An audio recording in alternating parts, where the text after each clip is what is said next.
പാൽഗാം ഭീകരാക്രമണത്തിന്റെ പശ്ചാത്തലത്തിൽ IPL-ൽ ഇന്ന് നടക്കുന്ന സൺറൈസേഴ്സ് ഹൈദരാബാദ് മുംബൈ ഇന്ത്യൻസ് പോരാട്ടത്തിലെ ആഘോഷങ്ങൾ ഒഴിവാക്കിയിട്ടുണ്ട്. മത്സരത്തിന് ശേഷമുള്ള വെടിക്കെട്ടോ മത്സരത്തിന് ഇടയിലുള്ള ചിയർ ഗേൾസിന്റെ പ്രകടനങ്ങളോ ഇന്ന് ഉണ്ടാകില്ല. മത്സരം തുടങ്ങും മുമ്പ് ഭീകരാക്രമണത്തിൽ മരിച്ചവരോടുള്ള ആദരസൂചകമായി 1 മിനിറ്റ് മൗനം ആചരിക്കും. അതിനു പുറമെ കളിക്കാരും മാച്ച് ഒഫീഷ്യൽസും കറുത്ത ആംബാൻഡ് ധരിച്ചാവും ഇന്നത്തെ മത്സരത്തിന് ഇറങ്ങുന്നത്. വൈകിട്ട് 7:30 ഹൈദരാബാദിലെ രാജീവ് ഗാന്ധി ഇന്റർനാഷണൽ സ്റ്റേഡിയത്തിലാണ് ഹൈദരാബാദ് മുംബൈ പോരാട്ടം നടക്കുന്നത്. പാൽഗാം ഭീകരാക്രമണത്തിൽ പങ്കാളികളായ 3 ഭീകരരുടെ രേഖാചിത്രങ്ങൾ സുരക്ഷാ സേന പുറത്തുവിട്ടിട്ടുണ്ട്. ആസിഫ് ഷൌജി, സുലൈമാൻ ഷാ, അബു തൽഹ എന്നിവരുടെ രേഖാചിത്രങ്ങളാണ് പുറത്തുവിട്ടത്. പഹൽഗാമിൽ ഭീകരാക്രമണം നടത്തിയ 6 തീവ്രവാദികളിൽ 2 പേർ പ്രാദേശിക തീവ്രവാദികളാണ്. ഇവരെ സുരക്ഷാ സേന തിരിച്ചറിഞ്ഞു എന്നാണ് റിപ്പോർട്ട്. ആദിൽ തോക്കർ, ആസിഫ് എന്നിവരെയാണ് തിരിച്ചറിഞ്ഞത്. ഇവർ ലഷ്കർ-ഇ തോയ്ബയുമായി ബന്ധം പുലർത്തിയിരുന്നതായി സൂചന ലഭിച്ചിട്ടുണ്ട്. ഭീകരരുടെ സംഘത്തിൽ അഫ്ഗാനിലെ പഷ്തോ ഭാഷ സംസാരിക്കുന്ന ആളുകളും ഉണ്ടായിരുന്നു എന്നാണ് അന്വേഷണ സംഘം പറയുന്നത്. ഭീകരാക്രമണ സംഘത്തിലുണ്ടായിരുന്ന 4 പേർ സൈനിക വേഷത്തിലാണ് എത്തിയത്. പാകിസ്ഥാന്റെ പിന്തുണയോടെയാണ് ആക്രമണം നടന്നത് എന്ന് തന്നെയാണ് സൂചനകൾ. എന്നാൽ പഹൽഗാമിലെ ഭീകരാക്രമണത്തിൽ തങ്ങൾക്ക് പങ്കില്ലെന്നും എല്ലാ ഭീകരതയെയും തങ്ങൾ എതിർക്കുന്നു എന്നുമാണ് പാകിസ്ഥാന്റെ വിശദീകരണം. പാകിസ്ഥാൻ പ്രതിരോധ വകുപ്പ് മന്ത്രിയാണ് വിശദീകരണവുമായി രംഗത്ത് വന്നിരിക്കുന്നത്. അതേസമയം തന്നെ പഹൽഗാം ഭീകരാക്രമണത്തിന്റെ സൂത്രധാരൻ ലഷ്കർ നേതാവ് സെയ്ഫുള്ള കസൂരി ആണെന്നുള്ള സൂചനകളും പുറത്തു വന്നിട്ടുണ്ട്. ബൈസരൻ വാലിയിൽ നടന്നത്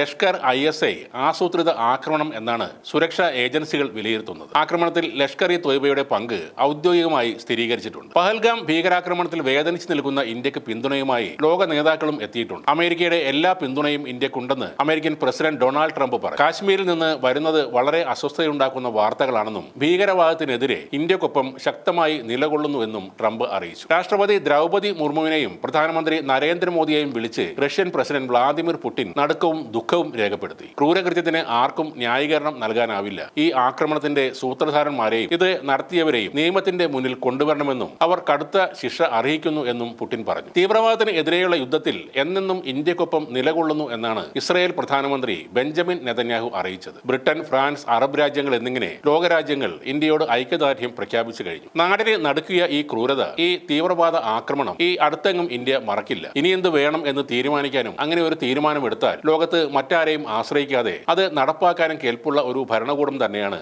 ഇന്നുള്ളത്. നയതന്ത്രപരമായ തിരിച്ചടി കൂടി പാകിസ്ഥാന് നൽകും എന്നാണ് പുതിയ റിപ്പോർട്ടുകൾ. ലോക സമൂഹത്തിന് മുന്നിൽ നാണം കെട്ട് നിൽക്കുന്ന ഒരു തീവ്രവാദ രാഷ്ട്രമായ തീർത്തും ദരിദ്രമായ പാകിസ്ഥാൻ ഈ സംഭവത്തോടെ കൂടുതൽ ദുർബലമാകുകയാണ്.